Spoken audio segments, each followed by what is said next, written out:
is Tennessee Talks with United States Congressman Tim Burchett. Welcome back to Tennessee Talks. Today I'm joined by Dr. Ken Berry. Dr. Berry is one of our folks. He grew up in a town called Hohenwald, Tennessee, and he attended the University of Tennessee Health Science Center for his education. He now lives on a farm with his wife and children. And he's been a family physician for over 20 years. What do you raise on that farm, Doc? Well, right now we have sheep and chickens and one turkey, but one of these days we're going to get some cows. All right. Well, I've got on my little 60-acre plot out here, I got 4 horses, 2 miniature donkeys, 3 cats that we currently, we pick one up, then we lose one, and 3 dogs. Dogs are rescues like me. And my daughter's a barrel racer, so she rides those 4 horses, and that's about it. My wife loves horses. She keeps threatening to get a few, but I'm afraid they'll eat up all my grass. Don't, yeah, they're just hay burners. Don't, and your checkbook. It'd be easier to send a kid to Vanderbilt and raise a horse, right. I think. And right. I know that you've written numerous books. One of them was titled "Kicking Ass After 50." And the other was Lies My Doctor Told Me. It's a pleasure having you on today, brother. It's a pleasure to be with you, Congressman. Thank you. And it's good to have somebody on here who doesn't have an accent. Right. In Congress, there's 435 of us. And the only thing worse than the accents are the attitudes and the egos, I guess. But that's for another day. Well, yeah. Tell our listeners about what you mean when you say that you should embrace the lifestyle that reflects the principles you teach. Well, what I teach is an ancestral diet and an ancestral lifestyle. And, plant-based is all the rage today. Everybody tries to get you to be a vegan. And when you actually look at the not just nutrition research, but also anthropology and paleoanthropology, it's obvious that humans are meat eaters and should be meat eaters. And always have been meat eaters. And no matter how much you cry and whine and say you should eat plant-based for the animals or for the planet, that's foolishness. We've always eaten meat. We realize our best health when we eat meat, and we should continue to do that. Well, I'm a carnivore. I remember my mama used to count out 8 green beans for me. And I'll eat green beans now if they've been cooked with some good smoked fat back in them. And exactly. You go to these places, and these steamed. Well, anyway, they just no flavor, and I miss my mama's cooking when I'm out. Let me ask you a little bit about Robert F. Kennedy Jr. He's going to lead the Department of Health and Human Services. What do you hope and expect to see out of him? Probably 2 different things. Well, exactly. I hope to see great things out of him. But anytime the federal government is involved, then my great grandfather was from Missouri. You have to show me. I don't expect him to be able to get much done, but I have high hopes. There are 2 camps of people when it comes to RFK Jr. People who have opinions that they know what they're talking about, and then everybody else. Most people have big opinions, but they've never looked into him. They've never researched this. They think they know what he believes and what he says, but they have no idea in reality. I don't know if you've read the book that he wrote about Anthony Fauci or not, but that's one of the most well-written, well-researched books I've ever read in my professional career. And if there was any hint of dishonesty, or if he had just made anything up in that book, Fauci would have sued him immediately. Even if it was just innuendo, he would have still sued him for $50 million or something for defamation just to make a statement. Sure. But the fact that he hasn't sued him at all, I think, is quite telling. What that tells me is that Fauci never wants RFK Jr.'s attorneys to get the privilege of discovery, because that would hurt real damn bad.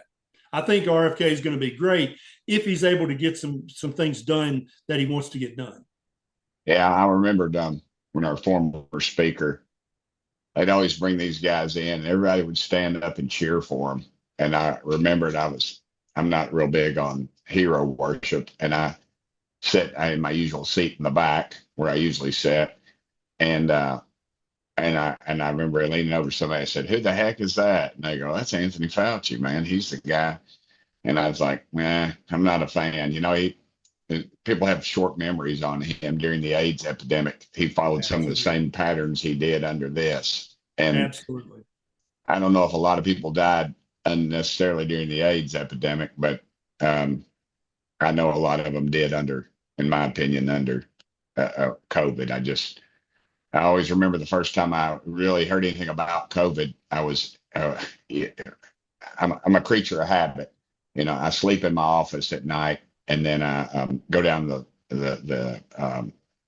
down to the gym and shower. And you'd always see the same guys about at the same time brushing their teeth and combing their hair and stuff after they showered and worked out. And a guy beside me, and he was an older gentleman, and he said, "Tim?" And I said, "Yes, sir." And he said, "I've been watching you. You're doing a good job." I said, "Well, thank you." And he goes, "You know anything about this COVID?" And I said, "No, I really don't. I've heard about it, something maybe out of China or something." And he said, "Have you ever heard of the Wuhan province?" And I said, "No, sir." And he said, "Well, that's where they do the Chinese do their biological warfare, some of their chemical warfare stuff." And I said, "Oh, okay." And he said, "That's where we think this COVID thing's come out of." I go, "Really?" He said, "Yeah." And he said something that always struck with me. He said, "You know what the Chinese biggest problem is right now?" I said, "No, sir. What is it?" And he said, "People are living too long for them." And I was like, my dad fought the Japanese in the Pacific, and then after the war, he went to China, and they ended up fighting the Chinese over there. And I followed their history, and not in too far recent history, they actually toyed with the idea of dropping an atomic bomb on their own people just to see the effects. And this was a documented thing, and it went all the way up the chain. And I've always thought about that in the Chinese with this thing, and whether it was something they meant to contain or they didn't. And then they went on to tell me that they think possibly that it was released. When it was released, they just didn't tell the rest of the world about it, that they released it, because didn't want to be blamed first, but they didn't want anybody trying to stop it either. So anyway, you got that one for free. And that guy was on the Intelligence Committee, oddly Yeah. enough. And that's one of the main things I have hope for RFK Jr. is that he will assemble committees that will look at everything with fresh eyes, because as you know, there was so much emotion involved in COVID that the water is so muddy that currently I don't think any of us knows what's really true and what's really not true. And I hope that we just look at everything with fresh eyes, all the old research, any of the pending research. We've got to look at it with fresh eyes. We can't go into it with preconceived notions. Yeah. They just did the ban on what was that, red dye number 3. Yeah. And I remember when I was younger, they brought back the red M&Ms, I believe it was, after it was banned. It might have been red dye number 5. I'm not sure. What do you break that down for our listeners? What was the reason for that? Is it necessary? Is it, you're going to have to eat a battleship size of red dye number 3 before it does anything to you, or is there something to worry about? So this red dye, it's been established to be a carcinogen. That doesn't mean it's guaranteed to give you cancer. It just means it's going to increase your risk of developing cancer. So they actually took it out of cosmetics like 30 years ago, but for some reason it's still safe to eat for the last 30 years. So I don't think that eating this red dye is going to give you cancer immediately, but eating enough of it consistently enough for long enough, it's going to increase your chances of developing cancer a meaningful amount. So I think this is a great thing that we got it out of our food supply. It's been banned in other countries for decades in the food supply. There are many other things in the American food supply currently that I consider to be much faster poisons than this red dye. But I think this is a great first little victory. And I also love it that the Democrats tried to slide around and do this before they got out of office so they could take a little credit for this as well. Well, they've had long enough and they've finally done it. I just, the timing of it, of course, is always suspect to me. Now everything's going on. Sure. And I've been in in Congress. This is my 7th year, um, and I've been in this is the state legislature for 16. I was county mayor for 8, and I don't think anything ever happens by accident. And I'm always watching when somebody makes an announcement. I was saying, what the heck is really going on behind the scenes, or what other object is what other? Look at this shiny object over here while we sneak this other thing in, and that always is. I'm always suspect of that. I've never, like this, the drones flying. All of a sudden, it's the biggest issue in the world, and then all of a sudden, it's not an issue anymore. But they're still flying up there. We had one get sucked into a jet plane or an airplane that was one of those super soakers or whatever you call it that fly down and pick up large amounts of water, and then they jump it on the fire in California, and the plane was out of circulation for 3 or 4 days, and you hardly ever heard anything about it. But that was one of my biggest fears with the drones. Do you think we're going to see more of this under Kennedy? Would you think that they will start banning some things that we know are bad? And I know over in Europe, they my colleague Anna Paulina Luna, she's really active on this and banning all this other stuff. And I know in Europe they you look at what, say, maybe even a Coca-Cola or something, and then you bring it over here, and then you see just line after line after line of things that are just unidentifiable by the normal human. And, they're there as preservative. They're there to keep the flavor or keep the color or whatever, make it sparkly or whatever. Do you expect to see more of that under Kennedy? I hope so. And there's a long list of things that need to be taken out of the American food supply immediately. And I love it that our friends on the other side of the aisle showed us how quickly something like this can be taken out of the food supply. And I think they've set a great precedent. And now we need to one-up them about 10x. Because I think there's a long list of things that are not human food that should not be in the food supply, because as well as I do, people who've got the money to do better, they do better. They're not going to eat this crap. The people who wind up having to eat this crap are the poorest of our citizens who cannot afford to do better. All they can do is buy the junk food and the ultra processed food. So they're literally chained to all these additives and all these extra things that shouldn't be in the human food supply. They have no choice. It's either eat that or starve, and that's not the way it ought to be. No, it isn't. And you said that about the poor folks. I remember when I was mayor, we did these Meals on Wheels, and they had some real problems, and we were able to help them out to make sure we had some of our shut-ins and disabled folks in situations not under their own doing. They were just stuck in a situation, needed to get food. And I remember seeing this Hispanic family, and I could tell they probably hadn't been here long. And there was a mama, and it seemed like there were 3 or 4 little boys behind her, and each one of them was a little smaller and a little smaller and a little smaller. And they had they all were eating Cheetos or something and a soft drink. And I remember thinking, they probably didn't have that down in Mexico. And that is why the CDC listed, when I was in the state Senate, I made it more difficult to have the cold drink machine, Coca-Colas and stuff in the high schools and the junior highs.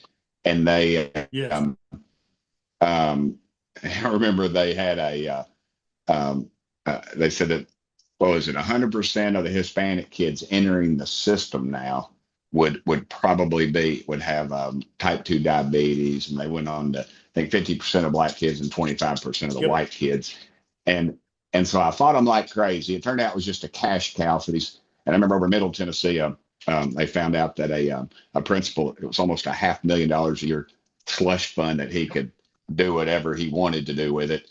And I remember in the Knoxville News Sentinel, they were taking shots at me, kind of like, here's Burchett. Burchett needs to worry about what they're teaching in schools, not what they're drinking. And they showed a principal, they had their hands on their hips, kind of like they were ticked off. And then you see in the background, it was in the cafeteria, and this obese kid had 2 cold drinks in front of him. And I thought, I bet the editors missed that one. And they sure as hell did. And I love that picture. I can remember that as long. I thought that was I was at least had a little bit of justification when I was doing. Well, you mentioned times X, but I was going to say on X, or Twitter, as I still call it. You're incredibly popular. And And let me give me some of your takes on your book, Lies Your Doctor Told You, So, go ahead. and the other ones as well.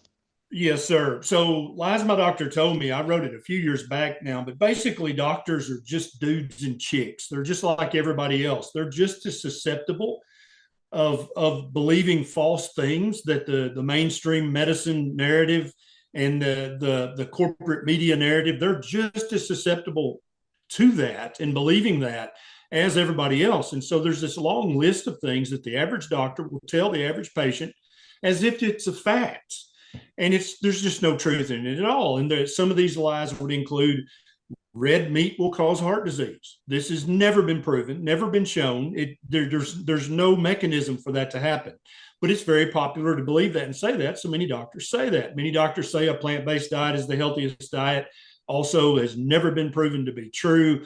That bread is a superfood, that you got to have bread in your diet. And I love bread, but if you're trying to lose weight or reverse type 2 diabetes, bread plays no part in your nutrition. That bread converts completely into starch, which turns into sugar, which raises your blood sugar, which is the definition of diabetes. There's all these lies that doctors told, and I was guilty of many of these in my early medical career. And so it was a lot of fun writing that book, and it's still doing very well. And people shout at me on X every day about that book. I also wrote a book called Kicking Ass After 50, because most people in today's society think that when you're 50, you're washed up, you're done, you're ready for the recliner. And that's not the way it used to be, and it's not the way it should be in the future. Our older people are people who are in their 50s, 60s, 70s, and 80s, they're repositories of wisdom. But very often we discount them. We put them in the nursing home or put them in the recliner and we forget about them. And they allow that to happen to themselves, but it's often because they're achy, they're stiff, they're have brain fog, they got no energy, they nap during the day. And it's because they're not honoring the principles of a proper human diet. They're not feeding their body what it needs, and they're not treating their body the way it needs to be treated. And therefore, they fit that paradigm of this old washed up person. And so Kicking Ass After 50 was my attempt to reach out to men and women over the age of 50 and say, hey, get your ass up off the couch, out of the recliner. You've got kids and you got grandkids, and they need to know what you know. And you need to be out there kicking the soccer ball with them and teaching them life lessons, instead of being fat and diabetic and brain fogged and laying on the couch and watching MSNBC. You need to stop that and get up and live a real human life. Well, my daddy and mom and daddy had me when they were 40. Daddy fought in the Second World War, and mama flew an airplane in the Second World. They were pretty badass, actually. And daddy's from Clarksville. Mom was over in Cheatham County. But they, I can remember daddy out throwing the football with me when he was 60, 70 years old in the front yard, 50 years old anyway. And, and being active and going at it. And I'm 60, I get up every morning, sleep on my couch in my office. And then I go down to the gym and I get on the treadmill for 10 or 20 minutes or so, get my heart rate up, and I do my push-ups, then try to do some pull-ups and get my shower. And then, I get my steps in because I'm on 3 committees and I'm running up and down the halls and stairs. I rarely take an elevator, but I think a lot of it for me anyway has to do with genetics. My parents were good looking folks, and they were healthy, and they, we always ate salads, but we also ate a lot of meat, a lot of beef, and genetics do play a role, but the vast majority of most people's problem is the junk that they put in their mouth. And once you change that and go back to eating real human food again, it's like 50 is the new 30, and 60 and 70, you're still out there throwing the football with your grandkids and your great grandkids. And that's how. Yeah. Dad used to say rocking chairs kill more people in this country than wars have. So, and Amen. I believe it. Hey, give me the truth on the ivermectin before we get off here. What's the real deal on it? I know that it's used. It's like a deworming agent and some things, but go ahead. So ivermectin has been approved for use in humans since the early 80s. It's a great anti-parasite medication, and there's also quite a bit of research that shows that it stops if that it slows down, if not stops, viral replication. And that's why so many people are like, hey, this might help with COVID, right?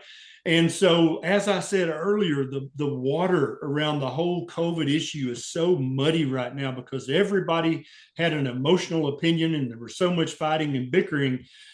This is another thing that I hope that RFK Jr looks at with fresh eyes is let's actually do a meaningful, well-designed study on this because we know it's safe. We've been using it in human beings for decades for many, many different things. It's not a question of, oh, it's dangerous to use it. That's foolishness. We know it's safe to use. We've used it in millions and millions of patients. Let's actually design a study to see if it actually helps with viral replication at a meaningful dose, or if it doesn't, and then we can move on to the next topic. But if all we're doing is fighting and bickering and name calling, and nobody's doing a well thought out, well designed study, then we still don't know the answer to this very important question. It reminds me after 9/11, everybody had all this equipment that they would never need in any shape, form, or fashion. They had all this money to spend.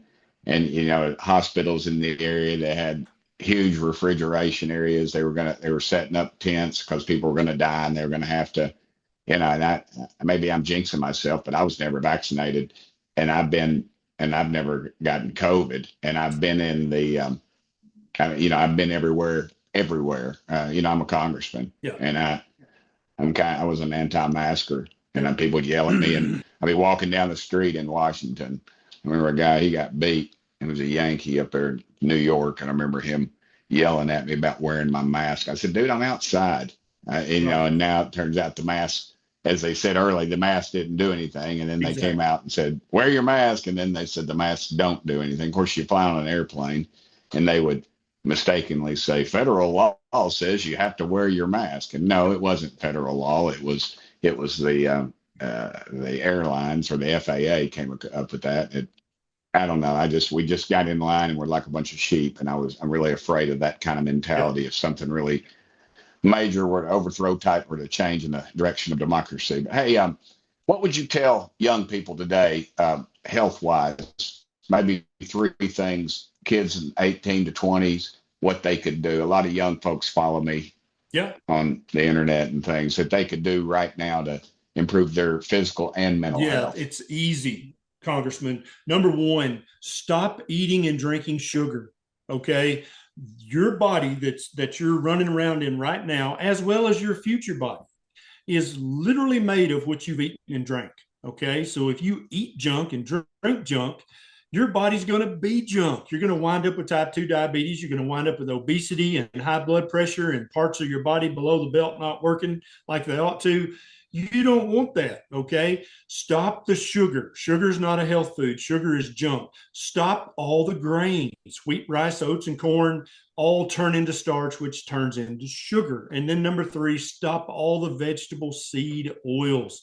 Use butter or bacon grease or beef tallow. That's the fat that human beings have been cooking with for thousands of years. Put down the soybean and the canola. Use real animal fat. That's it. In a nutshell, 80% of all metabolic disease comes from the diet. There is a tiny bit of genetics. There's a tiny bit of other things involved. Exercise does matter a little, but 80% of the battle is just stopping those 3 things, and then cover your plate at least half with fatty meat, eggs, and seafood. And if you want some vegetables and some nuts and berries, that's fine. If you don't, that's fine too. You can just be a full-bore carnivore like I am. But to think that tofu and bread and all the junk and ultra processed crap, if you think that's healthy, you're being tricked. That's propaganda. Real food is food that we've been eating for thousands of years. If you do that, your body will thank you by not having diabetes and not having hypertension and not having a heart attack. All right. That's a great answer. This is the part of the show that I hate the most, and my guests love. They get to ask me any question, any question you want. So, I got two quick questions. Number 1, I'm sure you've heard of the PRIME Act, and I'm hoping that you're a sponsor. I think right now it's stuck in committee, but we need to get that out and we need to get that passed. I've got many friends who have small ranches with cattle and sheep and goats, and some of them are having to drive 2 and 3 hours to go to a USDA approved processing. Well, let me give the quick rundown on that. It's Thomas Massey's bill. Actually, I was drawing one up similar to it, and they said Massey's got this bill. Thomas is a dear friend of mine. We had lunch last week at Tally Thai, a little Thai restaurant there. It's just Chinese food, whatever. And he is a libertarian. He's got cattle. I would like to get cattle, but my daughter would name them, and then I'd have pets, and I don't need any more pets. But and all that really is a bill that just says that people can process their own meat. And what they've done is they always do. The do-gooders get in there and say, "Oh, they're not processing meat right. They're going to cause a national epidemic or something." And what it is, the big boys get in there and they hire these do-gooders to protest and put out false information. And so they come in with all these new standards and they're called slaughterhouses. Now they call them processing, but we grew up calling, and doesn't bother me, but they have, and so they put incredible rules and regulations that only the big companies can afford. And so it drives the small guy out of business. And guess who owns it? I believe a company out of Brazil, a group out of Brazil, and I believe the Chinese own, I think, over 80% of our meat processing in this country. And it needs to go back. It needs to be a states' rights issue. And forget the do-gooders. That's all. They do this every time. When I was mayor one time, I remember they had a deal where, we're getting grease into our sewage systems, which there is. And they said, we got to stop these restaurants. Because it turns out the number one producer of grease is just your household when you wash a fork or a knife off. It's just the cost of doing business. And so they made all the restaurants put in these $5,000 and $10,000 grease traps. Well, and they gave them a deadline, or we'll shut you down. The mom and pops, guess what? They couldn't do it. But the McDonald's and the big boys of the world, they could do it. And all is another nickel on an order of French fries. And so they put them out of, I think you're exactly right. I think it's a states' rights issue, and I think the Constitution is quite clear on the rights that states have. And I hope that there are many other issues like this that are turned back to the states to make their own decision. Yeah, go ahead. No, you said you were going to have two questions. The second question is, why don't you follow me on Twitter? Well, I was just looking down here. I was seeing if I did or I didn't. And as soon as we get off here, I will correct that error, brother. Well, you're a Tennessee boy. That's right. I'll be over there in Middle Tennessee. Maybe I can. Maybe we'll go over to Arnold's and have some of that roast beef that everybody complains about. I will correct that error. Well, I want to thank you so much, brother, for joining me today. It's been a pleasure. Well, thank you for the work you do. You actually do work that changes people's lives, and we're glad to have you on our side. And I'm glad you don't have an accent, so that's cool too. Thank you, Congressman. It was a pleasure, and you hit me up next time you're in Midwest Tennessee, and we'll go eat a steak. You got it. And I'm Congressman Tim Burchett, and I want to thank y'all so much for listening to another episode of Tennessee Talks. And as always, thank y'all for sending me here. All right, Doc. Hey, thank you so much. Oh, it's my pleasure. Hey, what county do you live in? I'm in Benton County. Is where I'm at. Camden is the little town here. And I was going to try to bring up fluoridation, water fluoridation, because back in 2014, I got the city council here to take it out of the city water. And I'm hoping that that'll also get some good traction at the federal level, if not the state level. Well, yeah, that would go around when I was a kid a lot. I'm 60, and I can remember, and then they'd say it's a conspiracy theory, but then it's just another chemical that some company owns, and they got the ear of somebody, and everybody's in, they get an editorial that says, oh, this is conspiracy, this bunch of right-wing nuts, and everybody gets afraid of it. And that's what happens every dadgum time. So, well, thank you, Doc. I appreciate it. And when I get over there to your neck of the woods, I'll come visit. All right. Sounds great. Talk to you. Thank you. And you ever need me for anything, call me. Thanks for listening to this episode of Tennessee Talks. Please subscribe to the show on Apple Podcasts, Spotify, or wherever you listen to your podcast. Keep up with Congressman Burchett by following Rep. Tim Burchett on Twitter and Instagram, and Congressman Tim Burchett on Facebook and YouTube.